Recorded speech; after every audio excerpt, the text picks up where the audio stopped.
USA Today reported that the Monterey Park, California shooting that left 11 people dead now has, and this is a quote, revived the fears and trauma of anti-Asian hate for the Los Angeles Asian community.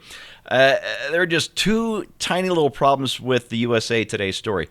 Number one, the killer was Vietnamese, and two, USA Today knew that before they published that story. Hi, everybody. I'm Steve Green with Scott Ott and Zoe Rachel filling in for Bill Whittle this week. Welcome, Zoe. This is Right Angle, brought to you by the members of BillWhittle.com. Gentlemen, this is one of those stories. I wrote about this on Monday for PJ Media because, boy, did it get my ire up when I saw the timestamp on this USA Today story about if killer fuels anti-Asian fears and hate and all the rest. The timestamp on the story was about 4:45 in the afternoon on Sunday. This is hours and hours after we knew the identity of the killer, and I'm not going to mention his name. I don't believe in giving these people any publicity. Good. The incident, USA Today reported, has revived the fears and trauma brought on by a wave of hate incidents and tragedies that have struck the community over the last few years, even though this, of course, was not a racial incident. Scott, I don't blame the reporters for getting reactions of people who were there. That's their job, is one of their jobs is to do that. But I do blame the editors for going with this false narrative angle hours after they knew that wasn't the case. What about you? There are a couple of problems with coverage like this. The first is that the fact that we have 24/7 news live streams basically now means that the news editors have to fill the time with something even when there's nothing. Yeah. So when we don't have any additional information, they quickly tire of simply regurgitating the basic facts that came out in the initial police press conference, and they have to start looking for other angles. So they go around and interview people who are completely witless about what happened, even if they were there. They don't know why it happened, who did it, or whatever was going on.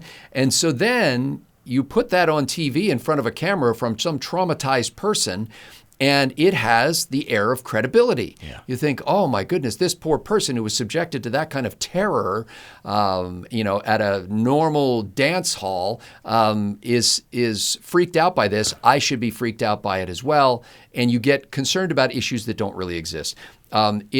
So you've got that. You've got this alligator of 24/7 TV that has to be fed constantly. And then you get the inclination of association that people naturally do, but journalists are supposed to have some inhibitions about this. Journalists are supposed to not immediately do what the rest of us do, which is to leap to conclusions, to tie previous events with current events and assume that there's a connection before any connection can be established. But they immediately go back and say, okay, well, this happened, and there's some similarity to it, therefore, when the new thing happens, we've got to tie those two together, even if they're untied. There have been 2 shootings in California in the last several days. From all indications, they're completely kind of separate motives, even though there are some similarities.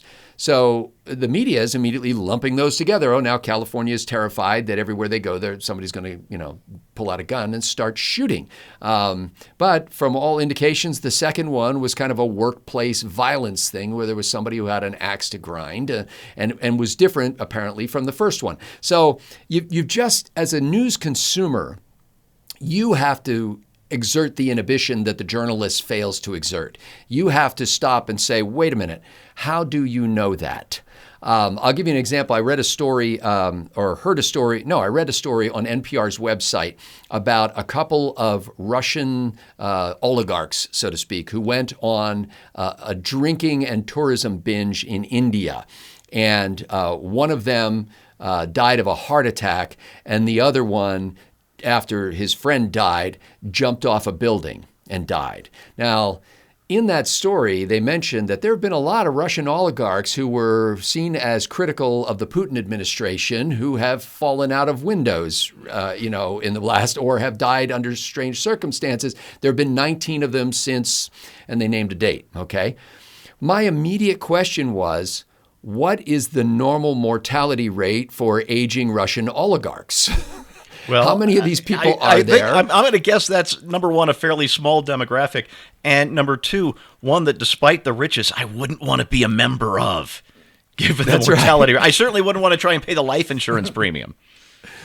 So I'm not saying that there wasn't something there, but there was no context. They should have said, and by the way, in the previous 2-year period, not a single one of Putin's critics died under mysterious circumstances, or none of the Russian oligarchs passed away, or there was one guy who died in a car crash, whatever. But they gave no context. They just threw out a number, 19, and they go, oh, yeah, oh, there's something there. So the same thing with these stories about the shootings. They say anti-Asian hate, and you go, oh, yes, yeah, people hate Asians, and which I didn't realize until they told me that. But they are injecting something into the story instead of letting the facts and the evidence come out. There was just a news conference in one of these cases where one of the prosecuting attorneys said, look, we're asking the public not to get ahead of the facts. This is going to take days, weeks, months, possibly even years to fully flesh out everything that went on here. It's a slow process, but it's the process of justice, and give us some time. The media cannot stomach that. Yeah, Scott, you probably wouldn't be at all surprised to learn that the story was updated at 11:30 p.m., according to the timestamp on the story by USA Today on Sunday night, again with the same headline, the same angle. I discovered it on Monday, same headline, same angle. This is Tuesday, we're recording now. I went back to triple check. They're still running with the anti-Asian hate and fears angle. At what point do you go back and you say, hey, we screwed up with the original headline, here's what actually happened? Ever? Maybe they're going with a self-loathing angle. No, I'm afraid it's the readers they loathe, and that's certainly reflected in circulation numbers. So this, to me, is what really gives the game away, as far as I'm concerned. The third paragraph of the story quoted Frank Wu, and this they collected in the first run of the story. He's president of Queens College, City University of New York, and he said this before the attacker was identified. He said, even if we cannot be sure an attack was racial in intent, it nonetheless can be racial in effect. In other words, everything is about race. Yes, and can't we get past this? We could, Steve, we could. But it's not likely at this point. And yes, folks, it's going to get worse. I don't want to be the bearer of bad news. Yeah, this whole race narrative is going to get worse. And I talk about how we can offset those things in like my book and all that sort of stuff and in my videos. I hope you guys will check those out. Trying to help. Dang it, trying to help. But yeah, Scott, you're right, man. In terms of filling up a 24-hour narrative of news, that's one motivation for them to keep this going. But the thing is, Steve, as long as it equals money, and as long as it equals votes, this race narrative is going to go on and on and on. And these people want to try to act like that they care so much about the different races and all that sort of stuff. And yeah, right? Yeah. It does kind of make you choke on it. No, sorry. There's something in my throat. Yeah. No, for real. No, okay. I'm good. I got a tear or two, but man, sorry, go ahead. But, the thing is, with this narrative, they have to keep this, going. And it's very condescending and it's insulting to anybody who isn't white, because these people want to make it like the only people who are smart enough to pull the trigger are white people. We're the only ones smart enough to be able to handle a gun. Nobody else is smart enough to handle a gun. You're too dang stupid. So it can't be another person of color who is going around shooting other people. It had to be a white person. And they're going to make this Asian person, I guess, out to be white or anything like that. As if even you can actually have people within the same nationality who despise each other. And I don't even know if that was his motivation for why he did that. Yeah, I got a list. Exactly. It's like, and I don't think I'm going to despise this person just because, and now that's just me. If I don't like a person, it's because I don't like them. But you do have other people who do not like you, even though for the exact reason of you being the same persuasion as them. They will find a reason to hate you anyway. And but anyway, Steve, they have to keep this narrative going. To basically come to be the assumed champions of the race narrative. It equals money and votes for them. In terms of being the higher moral ground in terms of the gun issue, So they want to be able to use that as leverage for gun control. These people are all about controlling guns, controlling people, controlling the weather, controlling population. They're full-on control freaks. Everything except controlling yourself is on the menu. Steve, Yeah. Just to put some icing on that cake that Zoe made, it just reminded me of the scene from Steve Martin's movie The Jerk, where that sniper just randomly picked Navin Johnson out of the phone book and decided to shoot him. And he was at that time working as a gas station attendant, and these bullet holes started appearing in cans of oil, and oil was spurting out of the cans. And Navin Johnson goes, "He hates those oil cans." I haven't watched that movie in so long, and I'm a huge Steve Martin fan. I've been a Steve Martin fan since I was so young. I'm talking like 8, 9 years old, that my buddy Kevin and I would go down to his parents' rec room and put on a Wild and Crazy Guy, which is brand new on vinyl. And in order to keep getting caught listening to this forbidden comedy album, we'd turn the volume on to like 1/2 of one, and I'd press my ear against one speaker, and Kevin would press his ear up against the other speaker, and his mom still came down and caught us. Dang it.